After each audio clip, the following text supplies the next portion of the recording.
A lot of people hopefully will come to Community Day. There will be a lot of, buzz in the air about the Urban League, and people will come to know more about what we do. We have this opportunity to understand better about what the affiliates do across the country, but especially right here in our own backyard here in Houston, Texas, where, we're helping about 10,000 people a year either to buy a home or start a business or find a job or, get a vaccine or whatever the case it may be. But, it's a really kind of a holistic agency, and it has a lot of answers for people looking for resources. So even if it's not something that we do, we can typically point you in the right direction.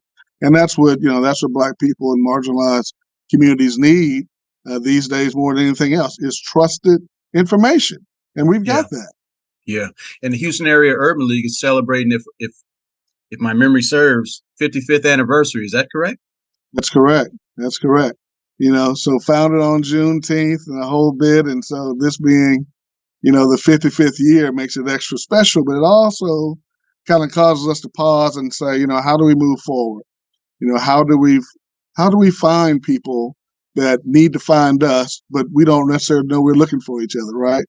So being creative, the mayor had his equity luncheon the other day with the One Complete Houston effort. And, turns out Houston is 44.1% as it relates to equity for minorities here in Houston. And, it's a little bit better than Dallas, but it's worse than St. Louis, So we've got work to do to ensure that we're creating greater opportunities for people to have access to, the so-called American dream. We have a lot of programs. We have a lot of things we're doing to get people on track. But unless they know, then what's the purpose of having the program, right?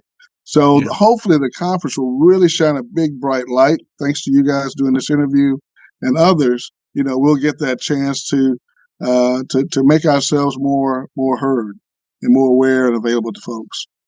And I know y'all have a lot going on. Are there one or two areas of focus as you move forward this year in your 55th year? Yeah, we're going to really try to ensure that there's a stronger partnership between us and our education sector. So working with Texas Southern and Prairie View and other local universities to make sure that as we're helping kids to graduate from one grade level to the next, ensuring that perhaps they get a scholarship into college, also making sure they stay in college, also making sure that once they come out of college, we're helping them to bridge to the employment world where there's going to be a sustainable income for them. It's going to be a career that is tied to our future, not to our past.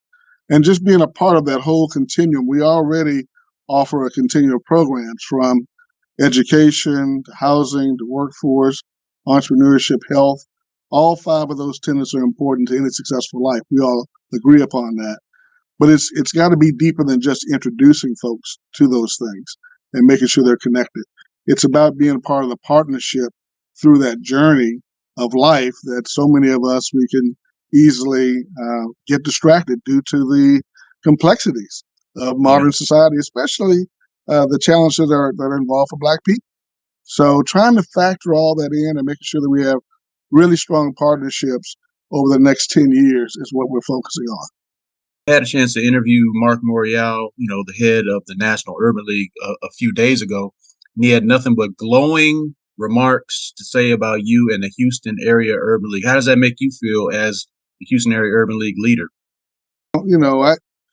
I come from a fella who, one of his favorite taglines was making headway, not headlines. I love me in the headlines in your paper, don't get me wrong.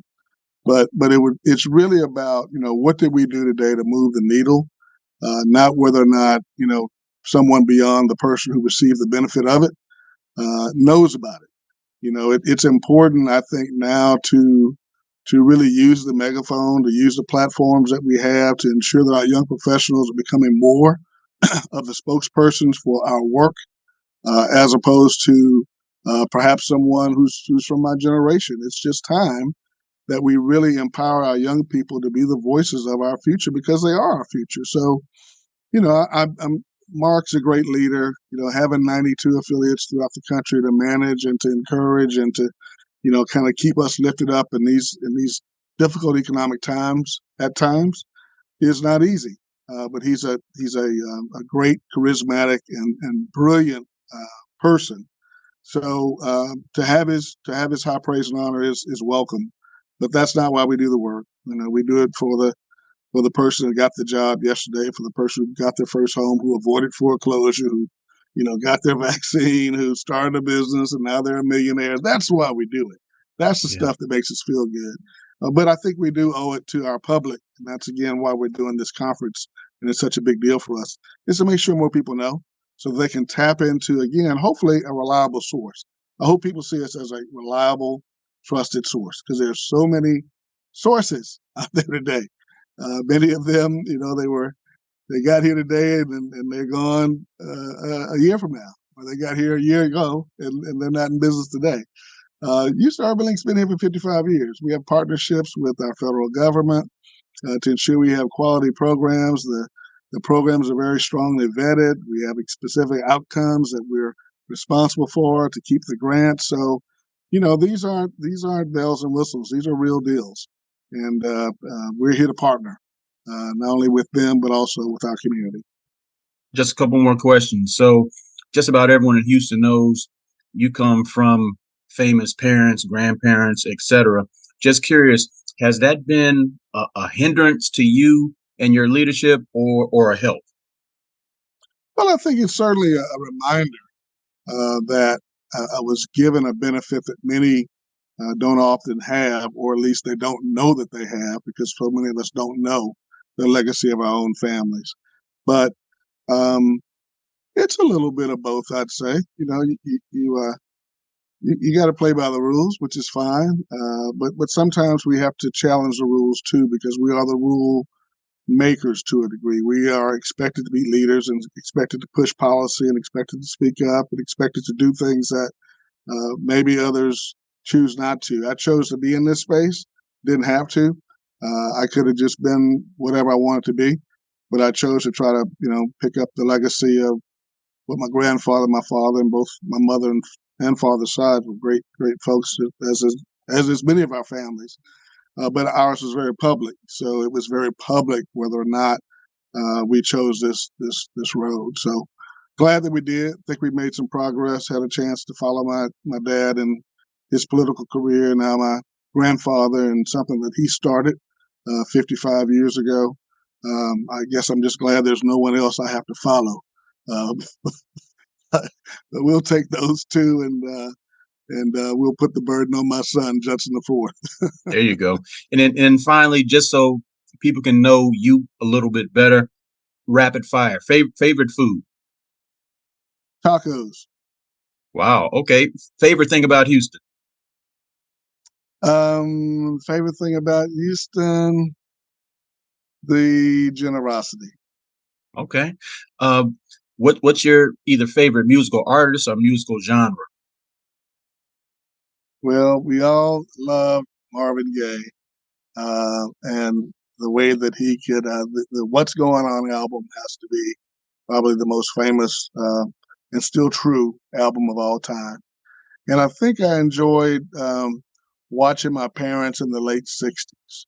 There was a spirit of the music with the Temptations and the Impressions and the Supremes, and it was all uplifting, and it had a degree of love in it that we don't talk much about these days, and Yeah. support that we don't talk about much these days. So I wish our younger generation could just spend a day in the lives of what our foreparents lived and the music that they got to shape their vision about the world. Are you reading any good books these days? Um, the last one that I really enjoyed um, was a book about making tough choices, and the author's name is Daleo, Daleo, and He talks about the importance of, and I'm going to have to go look up the book also. I'm sorry, but he talks about the importance of doing what's best for the organization and not the individual. And I think oftentimes that's a challenge when we talk about growth and how do we get there. Um, so this is being taped, right? Yes, sir. Okay. So I'll I don't know why it slipped my mind. But the other, let me mention the other book that I just kind of always throw out there, that I read years ago that still kind of rings true to me today, and that's called The Celestine Prophecy. Mm. And that book really kind of helps you to identify with the world around you and to really ensure that you're listening to it, to see how you plug in, to see where your strengths are, to see where your weaknesses are, to see how others play a role in your destiny if you allow it, and to not be quick to judgment. That one probably read 20 years ago, and I still think it's one of my favorite books. Do you have a mantra or words that you live by? That's a great question. I think one of the things that stuck with me, that makes me the kind of leader that I am, is the one that states: seek first to understand, seek second to be understood. I think if we could listen to each other a little bit more, it would help society a great deal. But everyone wants to be heard, and I get that. That's important. But the rest of the world isn't necessarily wrong. Uh, they just have a little bit different opinion than you. But there's a lot of rights out there. They all have little different routes to get into truth. But they're all, there are quite a few little different ways of right that gets us to where we're trying to go. It doesn't have to be necessarily 100% our way. Finally, um, why should people understand and appreciate the history of Pleasantville? Well, Pleasantville to me was a dream made reality by pioneers, people who weren't afraid to dream, and many folks are that way today. But in those days, I think it was almost dangerous to dream the way that Black people did. They realized that they too could have a master plan community, that they could place it close to transportation lines, close to employment areas. They could have parks. They could have a community whereby there was a degree of families supporting each other and creating political power. And for the longest, Precinct 259 was one of the strongest voting precincts in the history of the city of Houston. So that way, Black people had power. Uh, Politicians, for the most part, who were all white back in those days when it was first formed, they had to come talk to us. They had to come talk to that community to see what was needed for them to feel like they were part of the citizenry of Houston. And I think we've forgotten about some of the fundamentals that Pleasantville taught us about community, about people coming together, about understanding leadership, getting behind leadership, not infighting, but working together for a greater good. Um, it was it was a magical place, and I think those of us who lived there did not even realize just how lucky we were. So I miss the old Pleasantville. I pray for the new one. But better things are to come. We keep hope alive and we keep working. We got some very strong soldiers in Pleasantville. I won't go into any names because I'll leave a few out and then I'll be in trouble. But those ladies, and a few of those guys, they know who they are. They All are right. fighting for Pleasantville and its history and its place in this city. Every day, I think the last time you and I were together, we were placing a historical marker out at Pleasantville, and that was citizen led. That was passionate people who believed it was important to tell the Pleasantville story. So, yeah, it's great community, great story, and lots to be learned there. We need to replicate it.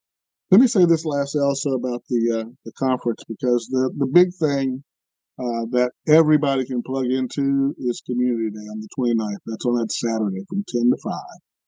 And it's somewhat traditional in that, you know, the kids can come, they can get the backpacks, there'll be laptop giveaways, there'll be food, there'll be dancing, there'll be demonstrations of all sorts. There'll be lots of things to put in your goodie bags and take with you. But there'll also be information about technology. There'll also be college fairs. There'll be job fairs taking place. We'll have 60 some odd schools that'll be there teaching, telling folks how they can enroll in college, how to apply for scholarships, how to fill out the FAFSA form. Um, you know, there will be a lot of empowerment opportunities at this conference on that Saturday, and it's at the George R. Brown. We want everybody to come. I think they're even giving away 2 cars that are going to Wow. be like new, thanks to Geico and their build program. But you know, folks stepped up. Halliburton.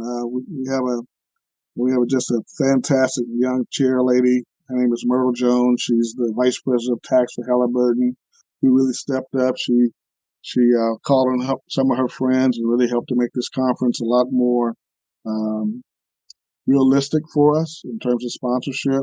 Centerpoint stepped up in a big way.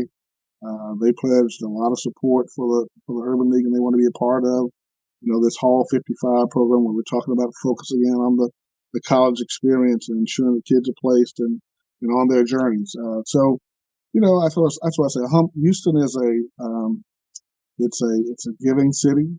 If you've got a good reason where they ought to be engaged with you, people will listen. And that's all we ask for, is the opportunity to be heard. And then if you like what you hear, hopefully the opportunity to empower our work. So we're looking forward to the 26th to the 29th. I'm looking forward to the 30th when it passes on. But hey, until then, we're going to push hard and make sure that we're in a good position to ensure that everyone has a great time and a great experience.